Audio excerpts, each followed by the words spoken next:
Hey, Christopher here with another episode of Geared Up for Summer, where I sit down to talk about kayaking with Ski, the resident expert at Pack and Paddle. But before we get into this video, let's roll that beautiful B-roll.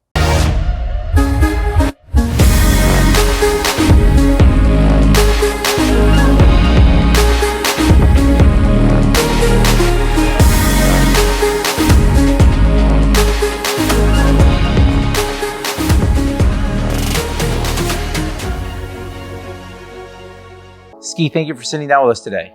Hello, how's it going? Good. Tell us what, for those who don't know, tell them what you do here.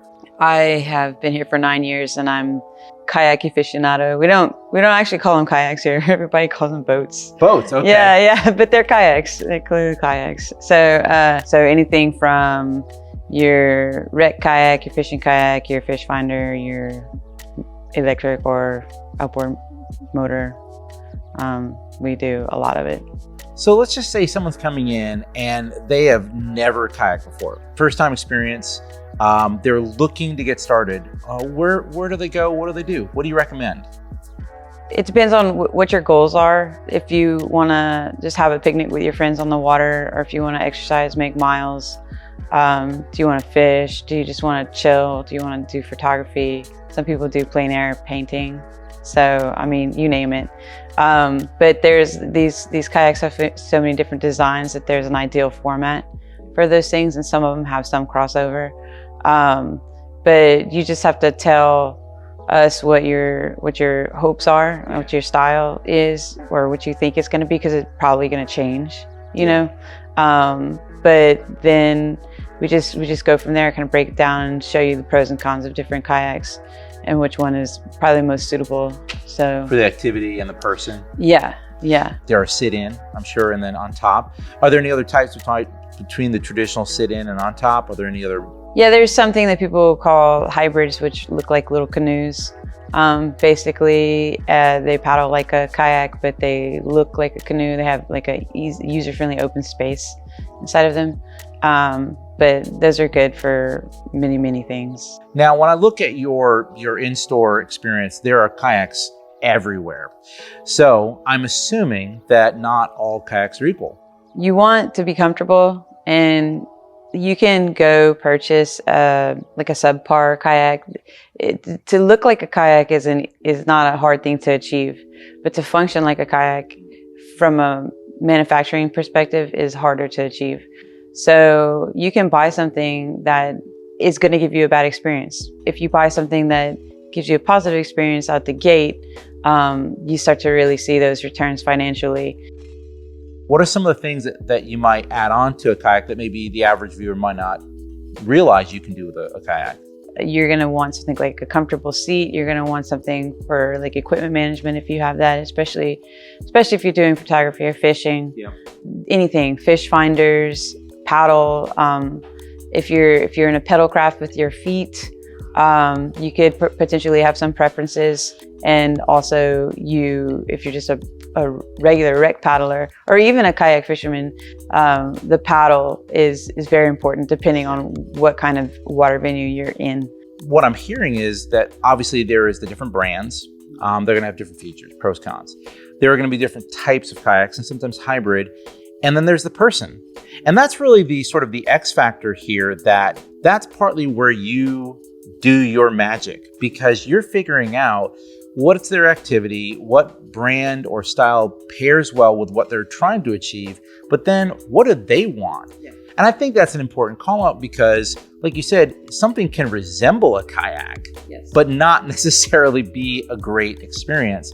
And if you're going to make this kind of investment, you don't necessarily have to pay out the wazoo for it, but you have to recognize that if you want a really good car, you're going to pay a little bit more than a used car or a cheaper car. Or even a reliable one. A reliable car. That's a good word. Yeah, reliable. So another big thing is, obviously, some folks are, going to buy larger kayaks, as I'm looking around the room. And as we're talking about this, we'll have B-roll playing over. Some of these are larger. How much does weight end up being a factor in your purchase? Because at what point do you have to then start looking at things like a trailer or some kind of something to haul it with? So wheel carts facilitate kayaks that are like 90 pounds and up, or 80, actually 80, anything really. But when you start getting a weight that's not reasonable for someone to carry. Where there's a will, there's a way, and most people are just leaving out a step as far as handling their kayak off the water. And then I can make a suggestion and I see a light bulb go off and they're like, oh, I could just use this rope this way. And it is a profoundly different experience. And that's, I think once you start getting into kayaking, you start to realize all the equipment and the accessories that you need to, again, get in and out of the water, store it, to move it, transport it. When someone's getting ready to do fishing, what are some of the accessories you feel like are things that a lot of people either do or should be thinking about doing when they're gearing up their kayak, so to speak? Do you want to do freshwater fishing? Ooh. You're going to have probably a lot of gear. Do you want to do inshore fishing? It's going to be like, what kind of room in your boat do you want? Are your poles going to be standing up versus are your poles going to be laying down? When it comes to being in the outdoors, obviously there is apparel involved as well. Yeah. So what kind of clothing should someone be considering when they're going out? Because obviously sun's a big factor, sunburn is a big factor. Yeah. What should they do there? Wind protection. Your skin is your biggest organ on your body, so you could feel beat up the next day even though you don't have a sunburn per se, just from some serious wind. So just covering your skin correctly in a breathable way. That's not hard to do. There's so many products out there for that, clothes. While it's cool that you can go lots of other places around the country to go kayaking, where are some places that folks can go here? Every few years, the water comes to your front door.